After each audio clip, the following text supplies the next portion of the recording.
A espada mágica de Freyr. Freyr era um deus da raça dos Vanir, contraposta dos primitivos Aesir, dos quais o poderoso Odin era o líder. Desde sempre, os Aesirs haviam relutado em admitir a companhia dos Vanires, considerados por eles como deuses inferiores. Durante muitas eras, essas duas classes de deuses guerrearam entre si, até que se firmou um tratado de paz. Houve então uma troca de reféns, na qual coube aos Vanires remeter aos antigos adversários 13 de suas divindades: Freyr, deus da fertilidade, sua irmã Freya, deusa do amor, e Njord, pai de ambos, e deus do mar. Essas 3 divindades foram muito bem recebidas em Asgard, e desde então ali se estabeleceram amigavelmente. Freyr sempre teve sua imagem associada a 3 prodígios oriundos das mãos de operosos anões: o javali Gullinsburt, que possuía cerdas douradas, o navio Skidbladnir, que além de navegar era capaz de voar e ainda podia ser dobrado e colocado dentro do bolso do deus, como um lenço. Mas de todos os prodígios associados à fama de Freyr, nenhum foi mais admirado e justamente temido do que sua espada milagrosa. Esta arma maravilhosa tinha o dom de destruir sozinha os inimigos de seu dono. Freyr achava-se sentado sobre o trono mágico de Odin, de onde podia avistar todo o universo.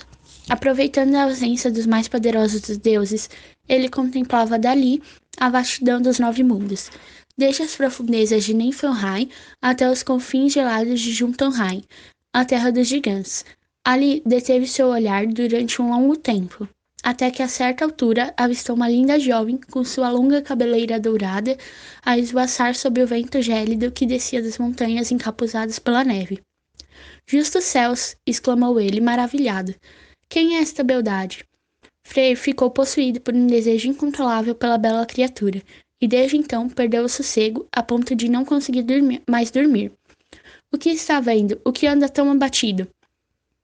Disse-lhe um dia Skirnir, seu fiel servidor. "Faz dias que não come e mal bebe o seu hidromel. Anda o dia inteiro de um lado a outro, sinal de que está às voltas com um grande problema." "E realmente estou," disse Freyr, feliz por encontrar alguém para desabafar. "Ah, Skirnir, desde que pus os olhos no longínquo reino dos gigantes e vi lá uma bela jovem a passear pelos campos gelados, perdi o sossego. E o pior de tudo é que não sei quem ela é, nem o que hei de fazer para conquistá-la."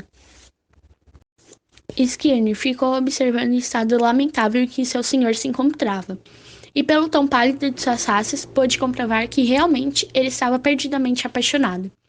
"Skirnir, preciso de um grande favor seu," disse Freyr em desespero. O criado sentiu que estava prestes a arrumar uma bela encrenca. "Quero que vá até Jotunheim e descubra quem é aquela adorável jovem." Skirnir ficou mais pálido do que o próprio deus. Afinal, ter que enfrentar uma viagem por terras inóspitas e fazer frente ao provável ataque de uma legião de gigantes não era uma perspectiva nada agradável. Freyr, percebendo o receio que desenhava no rosto do servidor, fez-lhe então uma oferta indespentível. "Emprestarei a você, fiel Skirnir, o meu maior bem, a minha valiosa espada." A espada mágica de Freyr, pensou o servo, sem poder acreditar num instante, os seus receios evaporaram. "Está bem, eu irei," disse ele quase eufórico. Freyr, no entanto, sentia que acabará de cometer uma terrível imprudência. Separar-se de sua espada mágica, dizia num tom de censura uma voz dentro de si.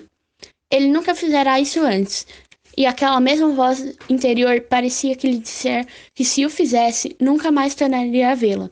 Mas afinal, o seu desejo pela jovem venceu a sua reticência e ele autorizou a partida de seu criado. "Vá em frente e traga-me de qualquer jeito a jovem."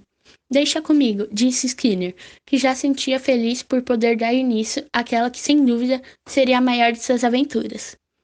Skirnir partiu por sua longa viagem, sentindo-se orgulhoso como um deus. Durante longos dias e noites, cavalgou pelas vastidões dos 9 mundos, escutando com infinito deleite a espada retinir do encontro ao estribo, até que a paisagem começou a se tornar verdadeiramente gélida e sombria. Sobre a cabeça, massas imensas de nuvens escuras e carrancudas faziam cair alternadamente torrentes como uma chuva gelada ou de uma neve pesada como chumaços compactos de algodão. Com o capuz puxado até o nariz e o vermelho manto enrolado 2 vezes sobre si, Skinner substituiu a cavalgada ágil de seu cavalo por um trote cauteloso ao se aproximar da temível morada dos gigantes. Após fazer algumas investigações, descobriu que a jovem se chamava Gerda e que morava no castelo de seu pai, Gimir. Skinner dirigiu-se para lá o seu cavalo sem nunca, entretanto, descuidar da cautela. Tão logo foi se aproximando, descobriu que motivos para tanto realmente não faltavam, pois o castelo onde a jovem morava estava cercado por um muro feito de labaredas gigantescas.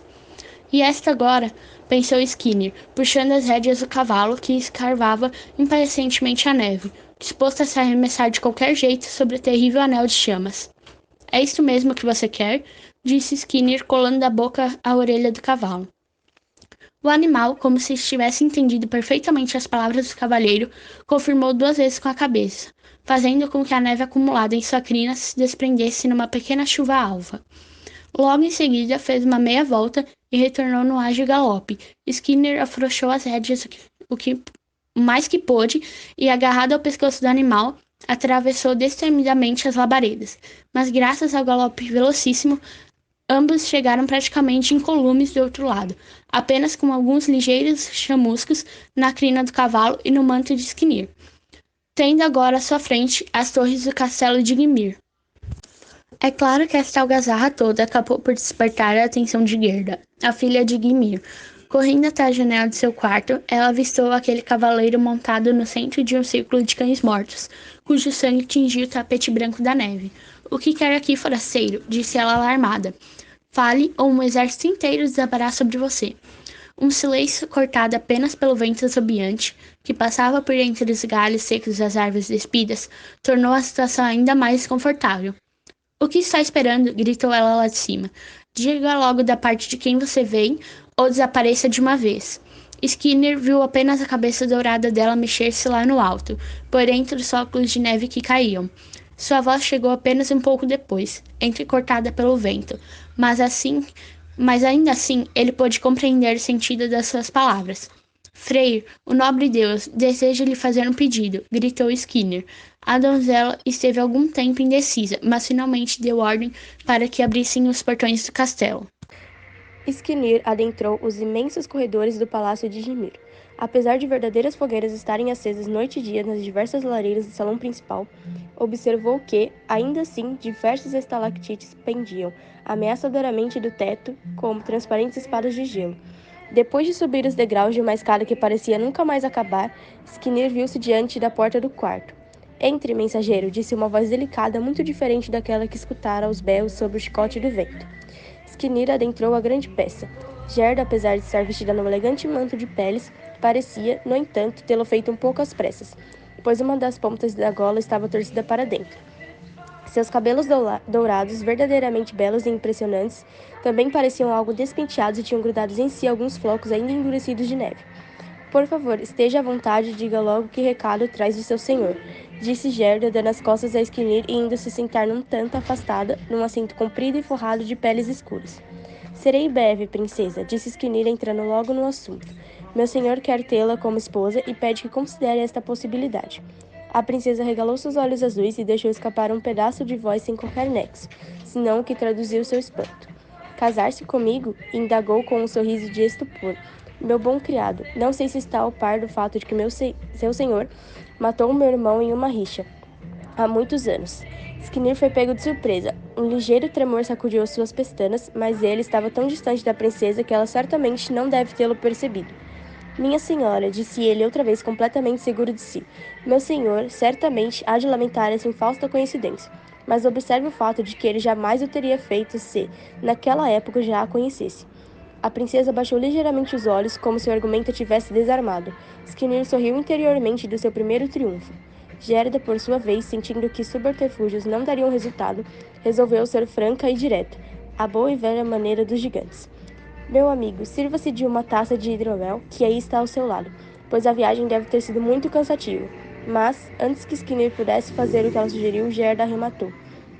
Depois que tiver saciado sua sede, pode retornar ao seu senhor e lhe comunicar a minha negativa. Skinner pegou outra vez de surpresa, pois não esperava um enfrentamento tão cedo. Ergueu-se com suas pertences e dirigiu até a princesa, num passo respeitoso, porém decidido. Venha apresentar-me suas despedidas sem sequer provar da bebida, disse ela, como que adivinhando que ele tentaria outro expediente. Não, adorável princesa, venho mostrar-lhe apenas os presentes que meu amo lhe manda. Sem esperar por outra recusa, Skirnir estendeu à princesa as riquezas que fariam a inveja de qualquer outra no mundo. 6 maçãs escarlates colhidas dos perfumados jardins de Idum, a deusa da juventude, brilharam adiante dos olhos azuis de Gerda. Antes que ela pudesse dizer qualquer coisa, Skirnir estendeu-lhe também Draupnir, o anel mágico de Odin. Gerda, apesar de realmente impressionada com os presentes, ainda assim teve firmeza bastante para recusar, categoricamente, qualquer compromisso. São belos presentes, admito, mas minha resposta é não. Por favor, não insista com esse assunto. Não me obrigue a despedi-lo com palavras que fugiram à cortesia que devo a um visitante. Skirnir, perdendo de vez a paciência, resolveu mudar de tática e adotar outra bem mais agressiva. Minha senhora, disse o mensageiro com um semblante carregado, a sua impertinência e teimosia obrigam-me a empregar outro expediente. Skirnir sacou sua espada lentamente e o ruído rascante do metal a deslizar pela bainha de prata ecoou pelas paredes do aposento. Depois mostrou-a à princesa com um ar bem diferente do anterior. Está vendo essa espada, jovem dama? Disse o mensageiro. Ela pertence a meu senhor Feir, e não está acostumada a recusas ou desfeitas. Já cortou, posso lhe assegurar, a cabeça de mais de um gigante atrevido. Ótimo, disse a princesa sem se intimidar. Esperemos a chegada de meu pai e de seus exércitos para que teste novamente o gume de sua espada. Skirnir, mandando as favas o resto de Fidalga, decidiu fazer uso, então, de seu último argumento, o qual, na verdade, não passava de uma ameaça. Das profundezas de seu manto retirou uma varinha mágica que Odin lhe dera, repleta de maldições inscritas em caracteres rúnicos. Se eu fizer uso desta varinha, arrogante princesa, seu futuro será tão negro quanto é branca a neve que recobre todos os campos deste país amaldiçoado, disse Skirnir, avançando para Gerda, que, pela sua primeira vez, sentiu medo agitar suas entranhas. A luxúria percorrerá cada membro de seu corpo, mas homem algum desejará se aproximar de você. Seu fim será a mais negra solidão. A fome corroerá os seus ossos, mas todo alimento que puser na boca terá o gosto da água do mar. E, de desgraça em desgraça, chegará a se transformar na mais repulsiva das feiticeiras, expulsa até mesmo das regiões sombrias de Rei. Gerda, intimidada, resolveu, finalmente, ceder à proposta de Frey. Está bem, perverso mensageiro, disse ela, erguendo os olhos num resto de dignidade. Diga ao seu senhor que me aguarde daqui a 9 noites no bosque de Barre. Estou feliz ao ver que a razão retorna ao seu convívio, amável princesa, disse Skirnir, sem uma única nota de ironia na voz. Skirnir despediu-se e já retornava quando cruzou com uma patrulha adiantada dos gigantes guerreiros de Gimbir, que retornavam um pouco à frente do rei. Sem indagar nada, eles foram logo sacando suas espadas e investindo contra o servo de Freio, o qual ordenou de imediato a sua arma que desse combate aos agressores. A espada cumpriu mais uma vez brilhantemente o seu papel. Infelizmente, uma funesta surpresa aguardava o pobre Skirnir, pois, mesmo após terminada a breve escaramuça, na qual perceberam todos os gigantes, a espada não retornou para sua bainha. Skirnir, lançando o cavalo em todas as direções, chamou por ela durante o resto do dia, porém, sem sucesso. A espada de Frey havia desaparecido para sempre. Justos céus! Exclamou o mensageiro. E agora, o que será de mim quando chegar ao palácio de meu senhor sem sua espada? Durante todo o longo trajeto de retorno, ele teve um peso indescritível na alma. Quem sabe a espada, cansado de defender alguém que não o seu legítimo dono, resolvera fugir em busca de Frey, pensava Skirnir, com um fiapo de esperança. Mas quando finalmente chegou em casa para dar as boas novas do noivado, teve a desagradável surpresa de não encontrar com seu antigo dono. Felizmente, o mensageiro não levara em conta que também o fato que a alegria que levava era muito superior à tristeza que tinha a esconder, de modo que reprimenda que teve que escutar de seu amo que não foi afinal nem a 10ª parte do que esperava. Frey preferiu-se deter-se na condição imposta por Gerda, que lhe parecia mais amarga que qualquer outro infortúnio. Uma noite já é bem longa, 2 mais longas ainda. Mas como poderia suportar 9 infinitas noites? O tempo passou, afinal, e, no dia aprazado, lá estava a bela Gerda a esperar por ele, no campo repleto de trigo, com seus cabelos dourados a se confundir com delgados talos dos cereais. Embora hoje não haja o vento a esvoaçar seu cabelo, mesmo assim ouço dizer que está ainda mais bela e delicada do que naquele primeiro dia em que eu a avistei, pensou o filho. Ao se aproximar apaixonadamente da jovem, Frei e Gerda foram muito felizes. Embora em algumas noites eles tivessem sonhos magníficos com sua poderosa espada, que o tornaram um dia invencível. Quando acordava, porém, suas mãos tocavam a pele macia da esposa a dormir, calmamente ao seu lado. Então Frei sentia seu coração povoar-se de um misto de tristeza